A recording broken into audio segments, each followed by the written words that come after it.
Welcome. I'm Doug Morgan, and you're listening to Uncommon Sense, where we hunt for the truth in the topics you're not supposed to talk about, Christianity and politics.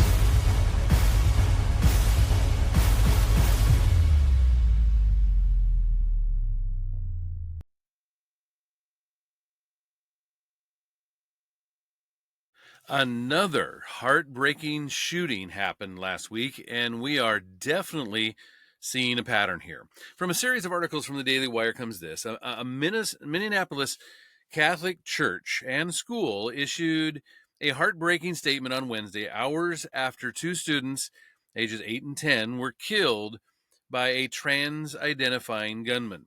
Authorities identified the attacker as Robin Westman, a trans-identifying 23-year-old who went by the name of Robert before he began identifying as a woman. And Westman attacked the Annunciation Catholic Schools Church in Minneapolis on Wednesday morning as students attended Mass.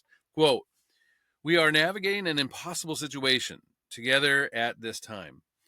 No words can capture what we have gone through, what we are going through, and what we will go through in the coming days and weeks.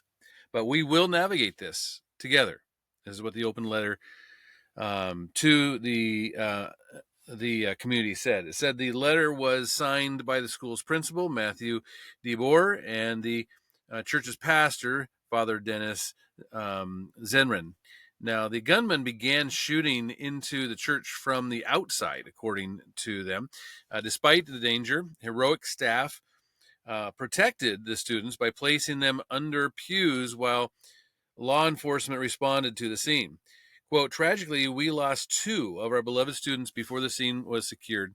A number of other children and parishioners were wounded, and they were being treated at area hospitals. Some have been treated and released, and all staff are physically safe and accounted for," the letter said.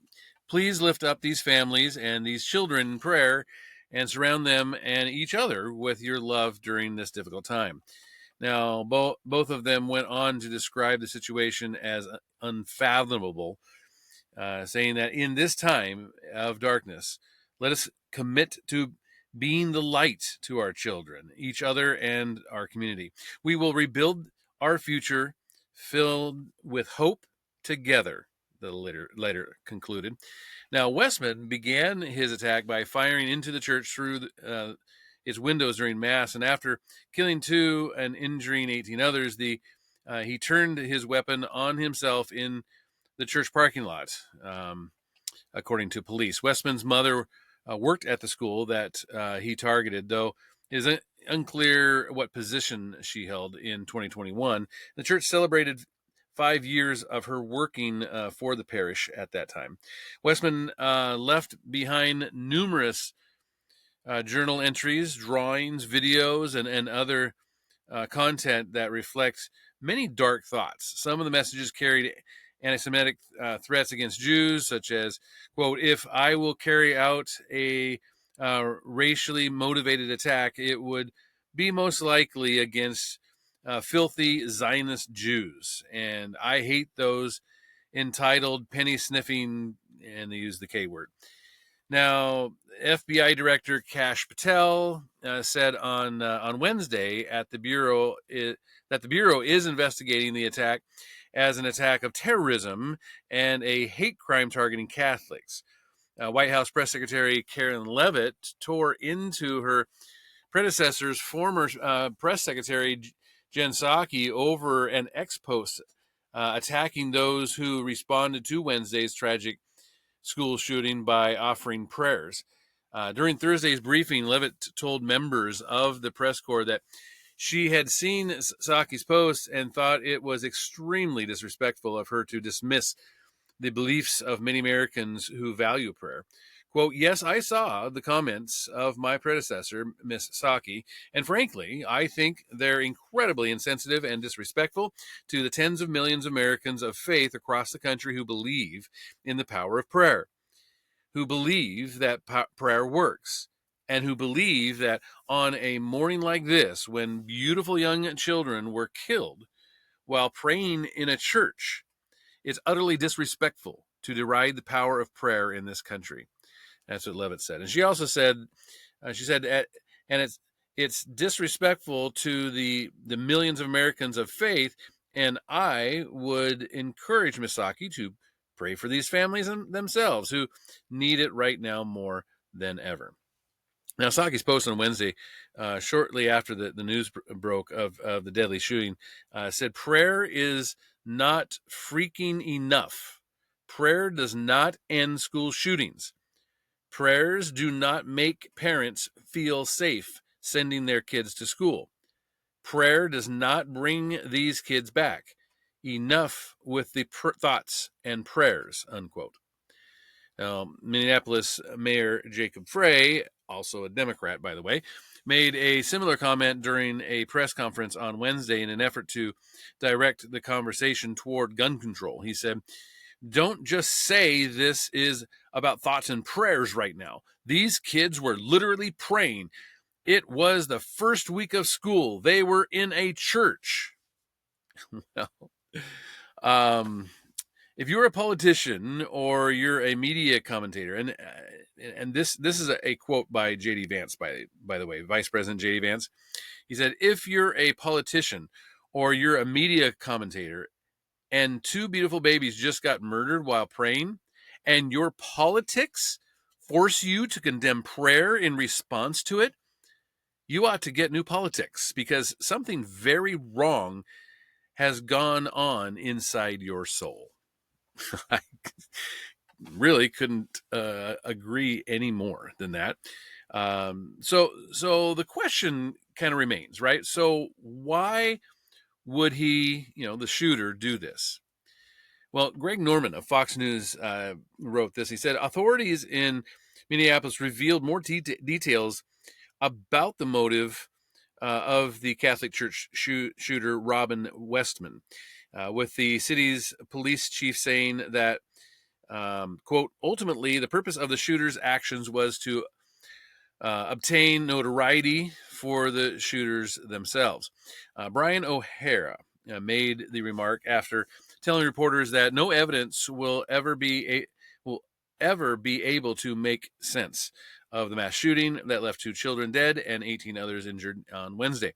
However, he said the Minneapolis Police Department, quote, will do our best to determine and identify a specific motive, unquote.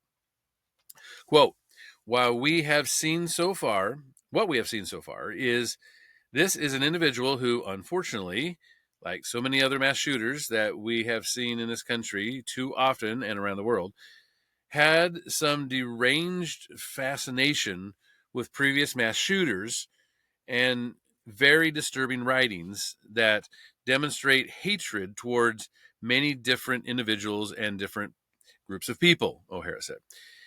And he fantasized about the plans of other mass shooters.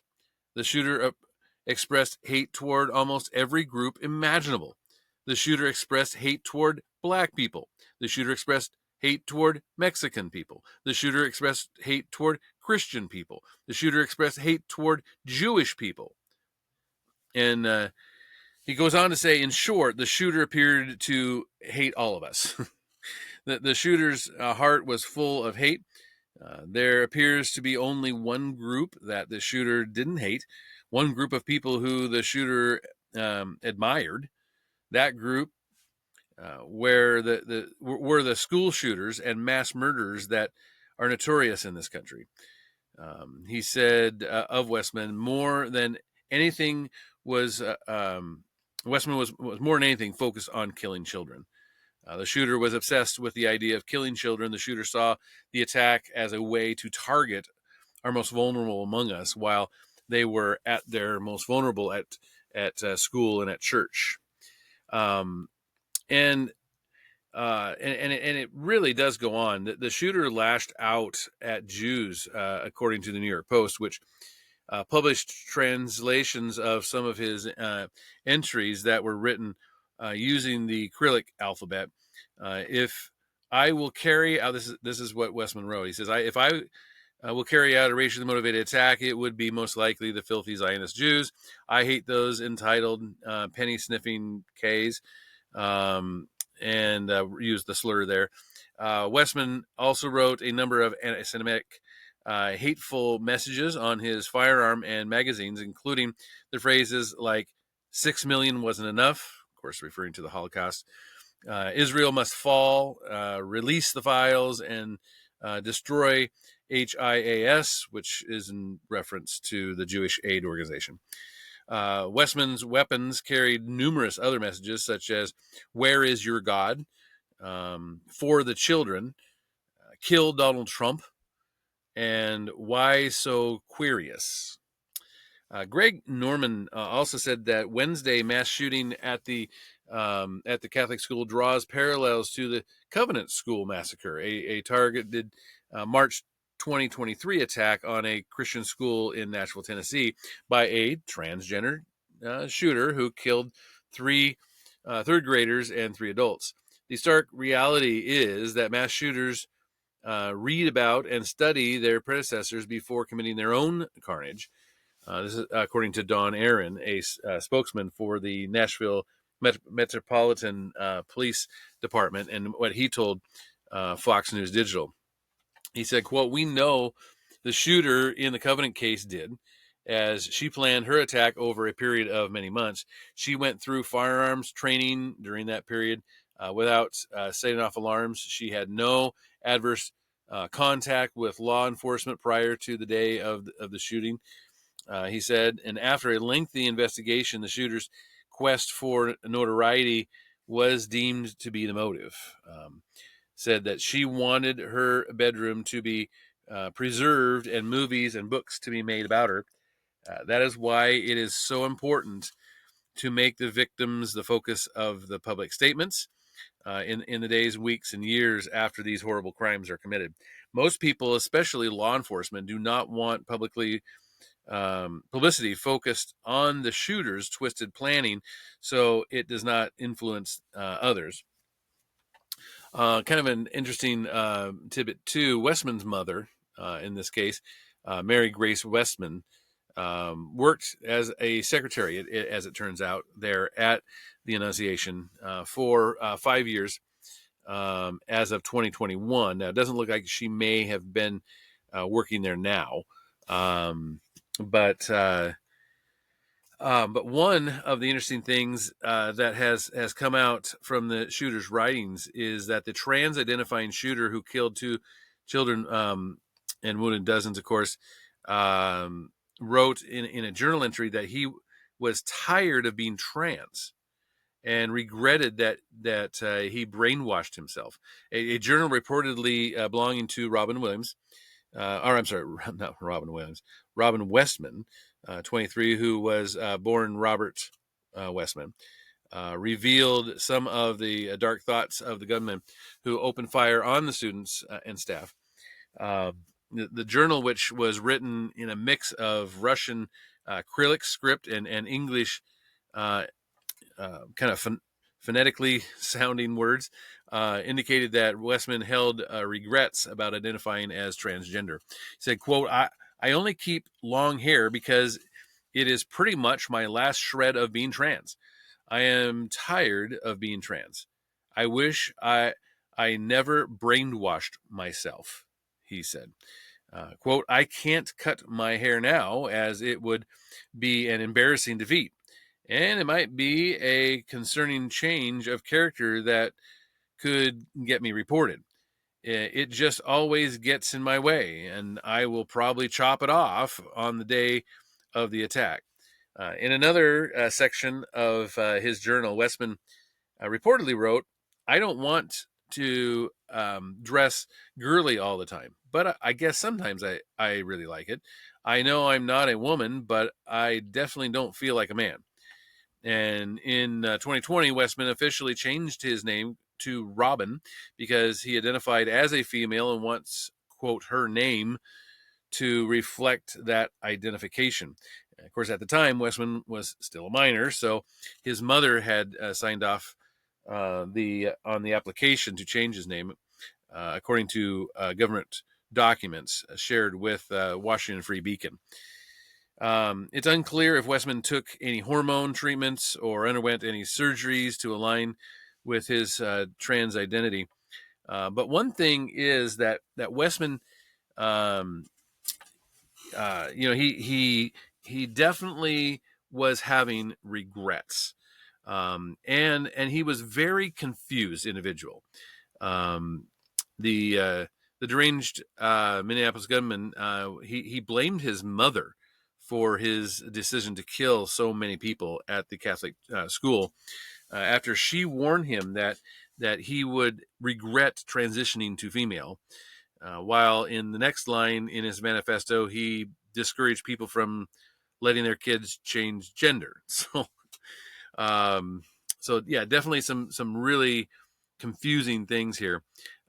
He said, "Your words, mother, made me stand in my discomfort, unable to ask for help, to avoid admitting defeat." So again, very prideful individual, very, very self-centered. He said, you were right, Mama, but the way that you handled it led me to wanting to kill so many people," he wrote. He also said, "Gender and weed effed up my head," he claimed. "I wish I had never tried experimenting with either. Don't let your kids smoke weed or change gender until they're at least like 17. Quote, "When I was first out to my mother, this is what he wrote in a journal, said she was very antagonistic. She really made me hate myself and think I will never be good enough. Quote, I remember one day she said something like, in the future, you will look back and feel ridiculous about who you feel you are inside. You will regret this." And then he wrote, "Well, guess what, Mom? I regret being born." Mary Grace has actually, she initially was not wanting to talk with police. She has actually done so, but she also has gotten a criminal defense lawyer as well. Despite the antagonistic feelings displayed in this manifesto, though, Westman penned a separate letter to his family and friends telling them how much he loved them and how his parents shouldn't blame themselves on how he turned out. He said, quote, "You did not fail me. You gave me so much. I truly appreciate the love you have given me," is what he said to his parents. "I feel I was raised to be a good person.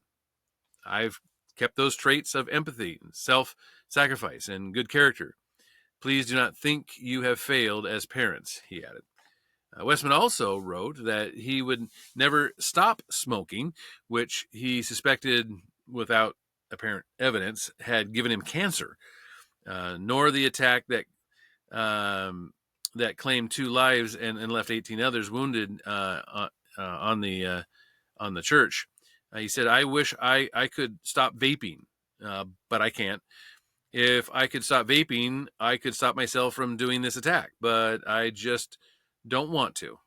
Stopping vaping will not get rid of my cancer, nor will it make these fantasies go away." Westman unloaded 116 rifle rounds and turned the gun on himself before authorities could reach him. So you can see that this was a very confused and demented individual, and one that it doesn't look like got a lot of help. In fact, quite the opposite, even. Daily Wire reports that the president of a major medical organization made wild claims about the benefits of transgender procedures on kids during a conversation with a Michigan lawmaker before falling back on so-called experts, according to video footage published last Tuesday. And I wanted to bring this up to you because this is the kind of thing that is, I mean, here's an individual, here's a shooter, here's an individual who didn't want to be trans anymore. He felt like he had experimented with it, and it wasn't something he regrets starting it. But the so-called experts all around him were telling him he needed to do it. Like the AMA right here. During a video call earlier this year, American Medical Association, the AMA, President Bobby Makamala, he defended his organization's support for transgender procedures on kids by saying they relied on what experts had told them. Well, Makamala also claimed that puberty blockers were reversible and cited other questionable statistics about transgender regret and suicide rates. He made the comments during a call with Michigan Representative Brad Paquette and Dr. Ethan Haim, the doctor who exposed Texas Children's Hospital for doing transgender procedures on kids. That's the same one. Well, when pressed on the AMA's advocacy of the transgender procedures on kids, Makamala said that the association effectively rubber stamped whatever the experts tell them. Quote, neither one of us spent an hour working on transgender care. Neither one of us. This is what Makamala told Haim in the footage obtained by Ben Shapiro in this case. Quote, so we have no business discussing the science that's brought to the American Medical Association from people that spent years in training for this and years taking care of patients for this. The call was arranged by Paquette, by the way, who's a Republican who represents the southwest corner of Michigan and who is looking to discuss the AMA's endorsement of the transgender procedures on kids. Paquette supports shielding kids from transgender procedures and introduced a bill in May that would have banned them in Michigan. And the American Medical Association is the largest association of medical professionals in the United States and plays a powerful role in medical education and ethics and advocacy and things like that. Here's the quote. It says, this footage is pretty catastrophic for the AMA, is what Shapiro said. He said, it proves beyond any doubt that their support for trans healthcare is based on fake science, willful blindness, and a total abandonment of all evidence-based medicine, all of which are supposed to be antithetical to the existence of their organization, a violation of the Hippocratic Oath. Well, throughout the call, Haim pressed Makamala to provide evidence that trans procedures don't have damaging long-term impacts on kids. When he brought up the flawed study, frequently cited by WPATH and other proponents of transgender procedures, Makamala said that he relied on the interpretations of others and didn't look at them himself. Yeah, can you believe that? Quote, I don't look at them. I rely on a specifically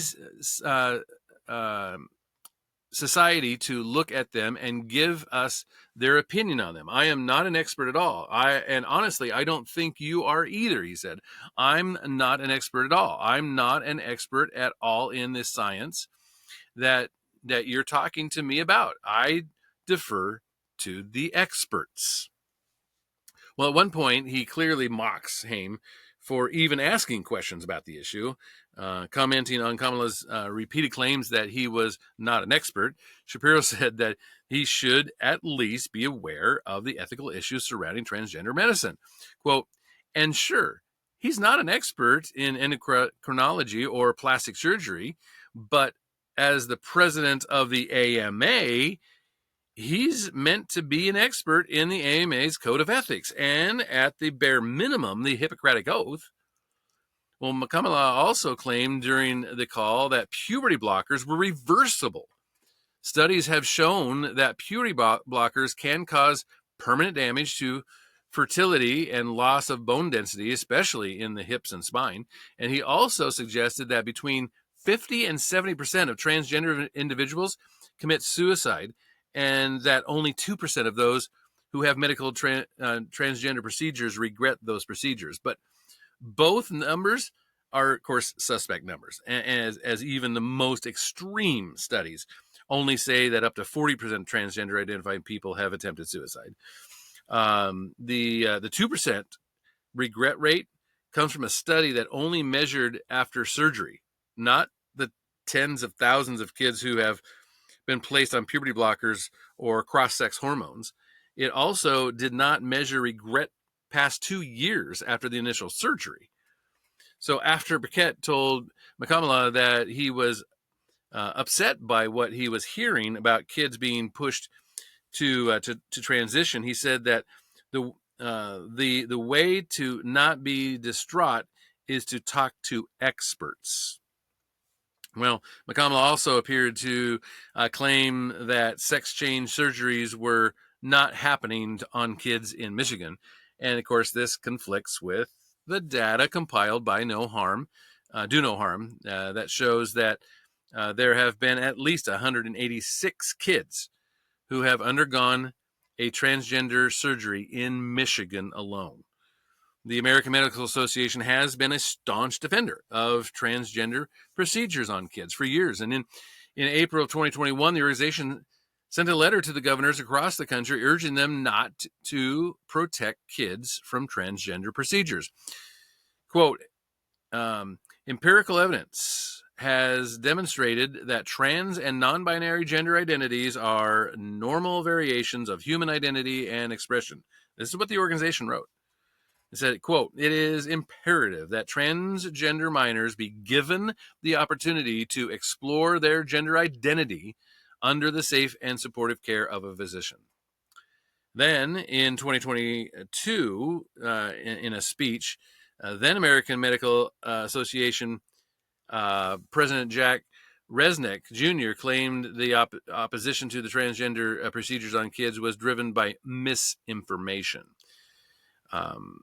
And so, advocates of radical gender ideology will frequently cite organizations like the American Medical Association for reasons why the procedures should remain legal. And over 24 states have acted in the last few years to ban transgender surgeries on minors. But others, like Minnesota, did just the opposite. Just 2 years before a shooter opened up and fired on the students' mass here in Minneapolis, the leaders of independent and Catholic schools in Minnesota begged Democratic Governor Tim Walz, yes, the same Tim Walz who came very close to being vice president.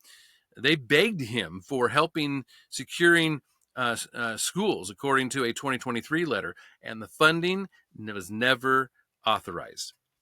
The letter says that there were about 72,000 students in independent Catholic, Jewish, Christian, and Muslim nonprofit schools within the state of Minnesota, and it came just weeks after the shooting at a Christian school in Tennessee.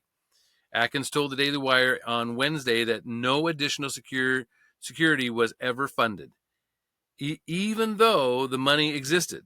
Walz in 2023 was instead working on protecting transgenders. In April 2023, the same month the letter was sent, Walz signed legislation establishing Minnesota as a trans refuge, promising to protect those seeking gender-affirming care.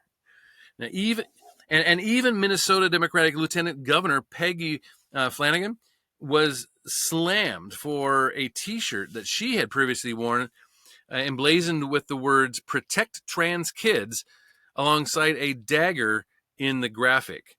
While she was wearing the shirt, she actually said this. Because let's be clear, this is life-affirming and life-saving healthcare. When our children tell us who they are, it is our job as grown-ups to listen and to believe them.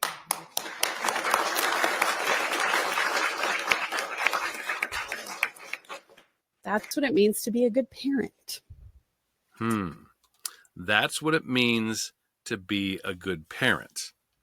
So according to the Lieutenant Governor of the state of Minnesota, to be a good parent, we have to affirm our trans child mass murder as long as she or he, they, whatever, are telling us that, whoever they're telling us that they are, or they believe they are.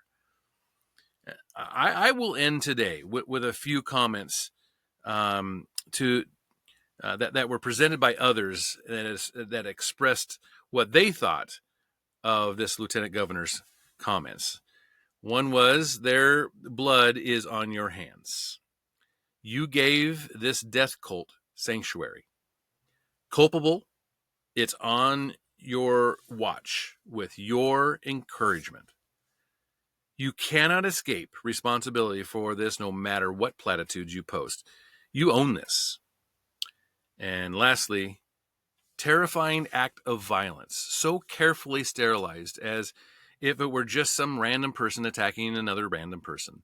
No mention of hate, one of your favorite words for every act of humanity that you don't like, even though we already know it was entirely about hate.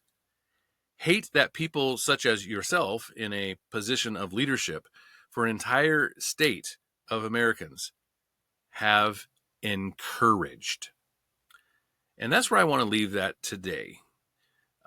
We have an individual that created a very heartbreaking situation, and he was let down.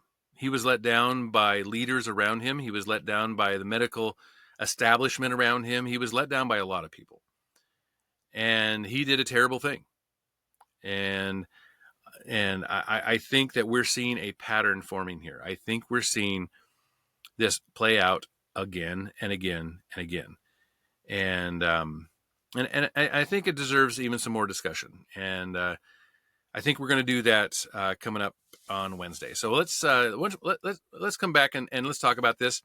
Of course, I would love to hear from you on it. Of course, you can always do that at uncommonsensepodcast.com. Please go to our YouTube page, like us, share us, and thank you for listening. This podcast is a production of Morganite Communications.